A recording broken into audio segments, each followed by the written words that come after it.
Right? Let's be brutally honest about something that everyone in power seems reluctant to admit. We still have absolutely no idea where this war is heading. None, zero. And anyone who tells you they know how this ends is either lying to you or deluding themselves.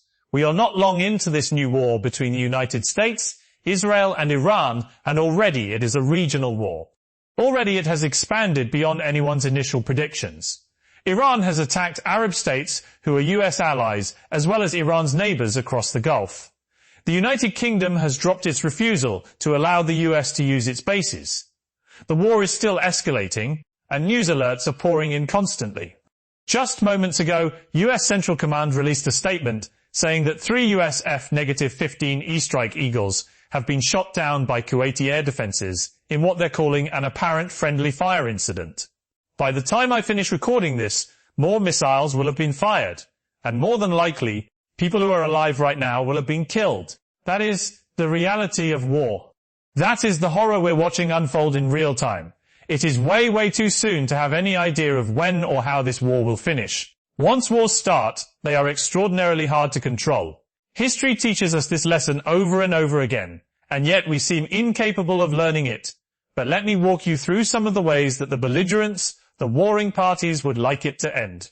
Because understanding their objectives, their definitions of victory, tells you everything about why this war is so dangerous and so unpredictable. Let's start with Trump's definition of victory, because as always, Donald Trump has radiated confidence in American power, since he announced the war had started in a video message filmed at his Mar-a-Lago residence in Florida.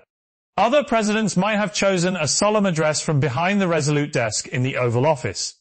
No, Trump wore an open-neck shirt and a white baseball cap pulled low over his eyes, looking more like he was about to play a round of golf than announce a war that could reshape the Middle East for generations. He ran through a long charge sheet, arguing that Iran had been an imminent threat to the US since the Islamic Revolution in 1979. Trump can always change his mind, we know that, but in that speech he provides a definition of his conception of victory, and it amounts to a checklist. He said, and I am quoting directly, "We are going to destroy their missiles and raise their missile industry to the ground. It will be totally, again, obliterated. We're going to annihilate their navy. We're going to ensure that the region's terrorist proxies can no longer destabilize the region or the world and attack our forces, and no longer use their IEDs or roadside bombs, as they are sometimes called, to so gravely wound and kill thousands and thousands of people, including many Americans." That is Trump's military checklist. Destroy the missiles, obliterate the missile industry, annihilate the navy, eliminate the proxies. But then Trump goes further.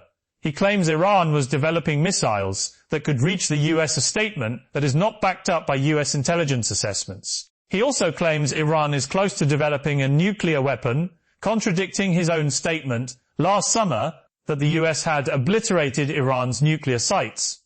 Trump believes that the US with Israel can cripple the regime in Tehran, and if it does not capitulate, if it does not surrender, he sees it as being so smashed, so devastated, that the Iranian people will have their best chance in generations to take to the streets to seize power. Listen to what Trump said.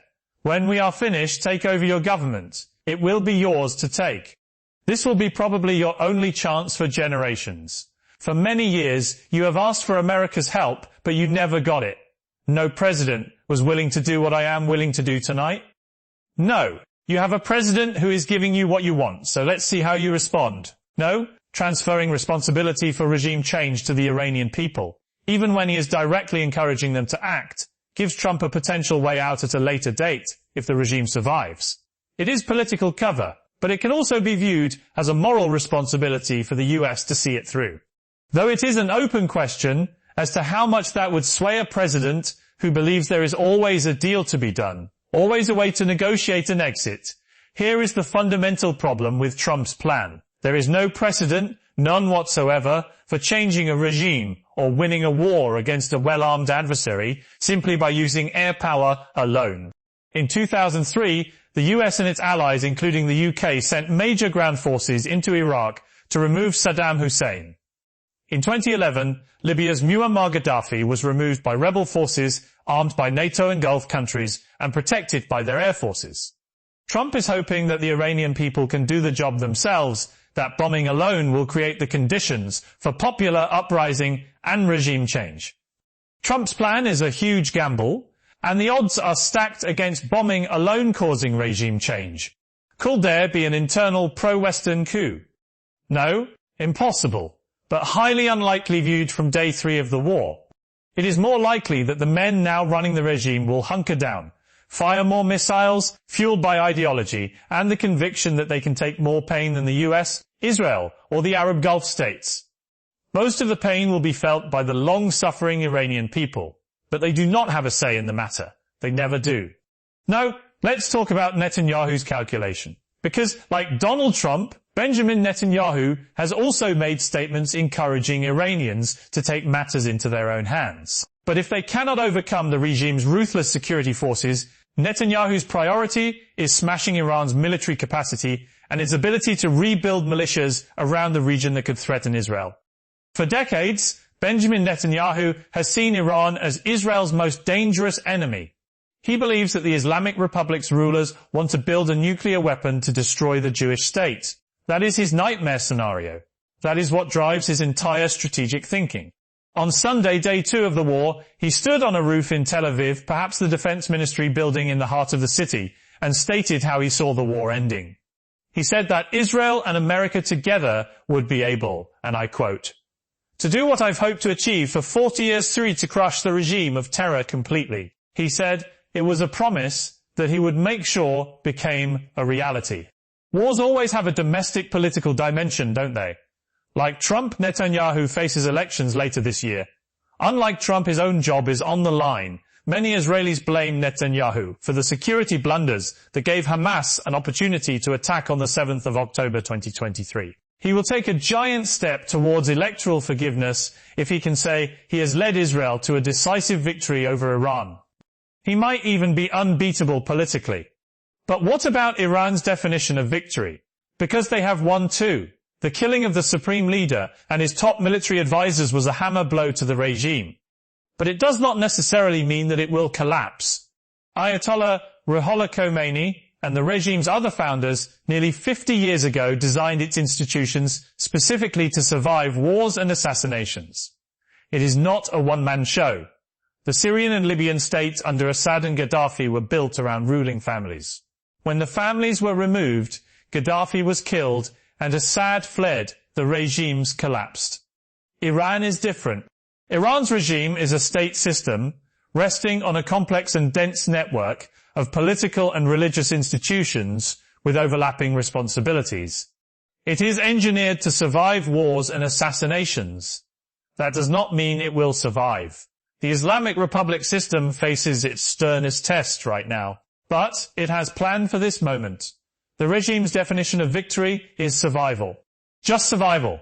To achieve that, it surrounds itself with a formidable level of protection. It has a powerful and ruthless apparatus of security, repression, and coercion. In January, its men went onto the streets following orders to kill thousands of protesters. So far, and as I've said repeatedly, it is only day 3 of the war. There is no sign that the regime's armed forces are melting away, as Assad's did after he fled to Moscow in December 2024. As well as conventional armed forces and well-armed police, there is the Islamic Revolutionary Guards Corps, the EIGC, with an explicit mandate to protect the regime at home and abroad. It exists to be the muscle behind the Velayat Faqih, the guardianship of the jurist. That is the key doctrine of the Islamic Revolution in Iran, which justifies the rule of Shia religious leaders. The IRGC is believed to have 190,000 on active duty and as many as 600,000 reservists.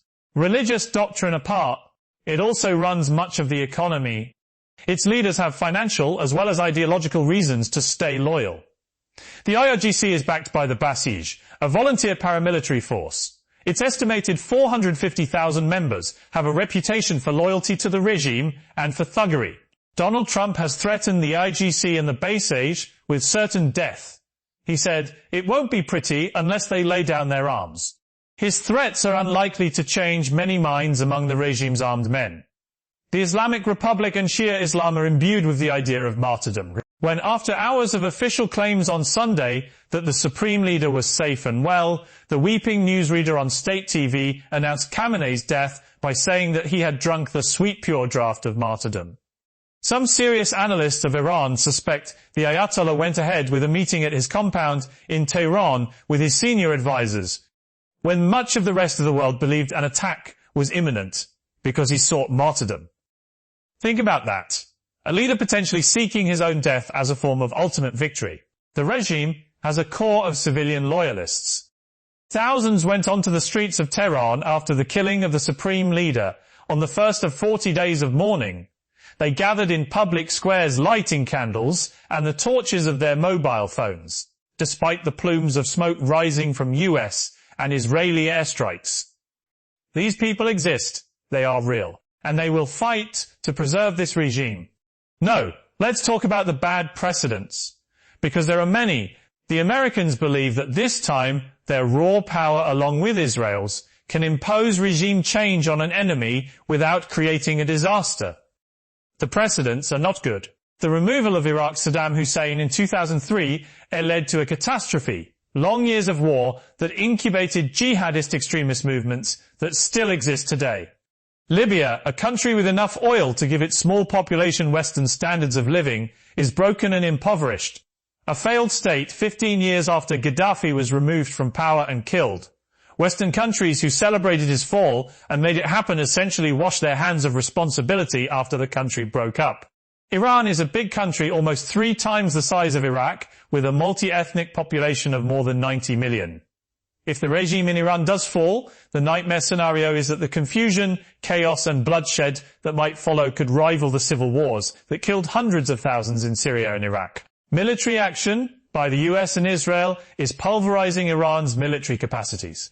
That changes the equation in the Middle East. Even if the regime survives, many, most likely most Iranians, would rejoice if it fell. But it would be an immense challenge to replace a regime removed by force with a peaceful, coherent alternative. Trump's gamble is that it will be possible that this war will make the Middle East a better and safer place. The odds against that happening are challenging, extraordinarily challenging. Here is the bottom line. We have no idea where this war is heading. Trump wants to obliterate Iran's military and inspire popular uprising. Netanyahu wants to crush the regime and secure Israel's future. Iran wants to survive. All 3 outcomes cannot happen simultaneously. Someone is going to be disappointed. Someone is going to lose. And in the meantime, people are dying. Cities are burning. And the world is holding its breath wondering if this spirals into something even worse. This has been The Royal Truth. I'll see you next time.